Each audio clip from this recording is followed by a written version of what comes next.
Hello everyone, you're watching the channel World Army. In this video, we'll look at Kabul is not quite Saigon, it was all too easy. The right-wing politics of U.S. Senator Mitch McConnell are not everyone's cup of tea. But he's an old stager, and he was right about the Taliban shaping up to retake of Afghanistan, when he said, this debacle was not only foreseeable, it was foreseen. The Biden administration has reduced U.S. officials to pleading with Islamic extremists to spare our embassy as they prepare to overrun Kabul, he said. The latest news of a further drawdown at our embassy and a hasty deployment of military forces seem like preparations for the fall of Kabul. President Biden's decisions have us hurtling toward an even worse sequel to the humiliating fall of Saigon in 1975.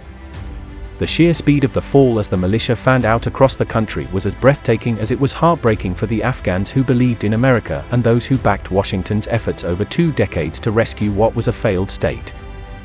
It was an embarrassment for the victims of the 9/11 attacks, orchestrated by Osama bin Laden and his Al-Qaeda network, who lived, fought, and plotted with the Taliban, and the bombings and strikes across the planet that followed in the War on Terror. To abandon Afghanistan and essentially hand it back to the Taliban, a terrorist group that owed much of its history to key supporters in Pakistan like the former Prime Minister Benazir Bhutto, was humiliating. Comparisons between the fall of Kabul and Saigon in the aftermath of a U.S. military withdrawal are inevitable. But while the similarities are striking, there are also key differences. Significantly was an overriding North Vietnamese fear of U.S. President Richard Nixon and the very real prospect of a resumption of bombings should they cross the 17th parallel into South Vietnam in violation of the peace agreement reached in 1973. Watergate changed that. As Nixon stumbled towards resignation, the North Vietnamese were emboldened and gambled that a lame duck administration, and then a new president in Gerald Ford, would abandon their allies in South Vietnam once the communist tanks had crossed the border. Hanoi had 2 years to prepare and the South crumbled. Like the North Vietnamese communists, the Taliban never had any intention of honoring the peace agreement struck last year with Biden's predecessor Donald Trump, as flimsy as it was. But unlike the communists, the Taliban held no fears of the Americans, who just wanted out. They launched a well-planned, well-armed offensive, and by Sunday their objective had proven all too easy. The U.S. spent $88 billion on training and equipping the Afghan army, 2/3 of its total foreign aid budget allocated to Afghanistan since 2002. Where were they as the Taliban advanced? And the notorious warlords, many of them sworn enemies of the Taliban, where were they?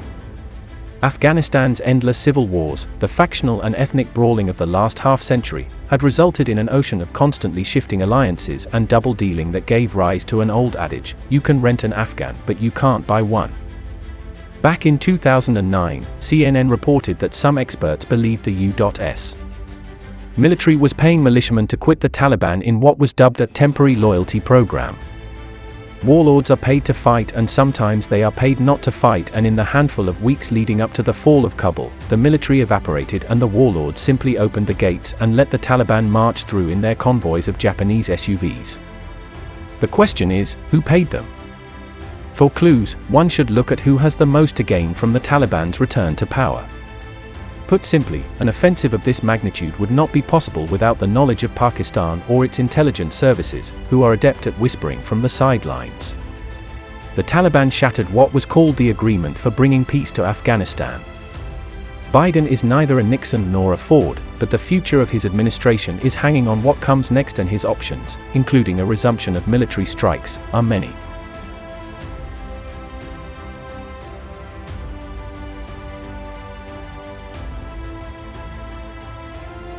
Thank you so much for watching World Army channel. And if you like the video, please share it and do hit the notifications button for more updates.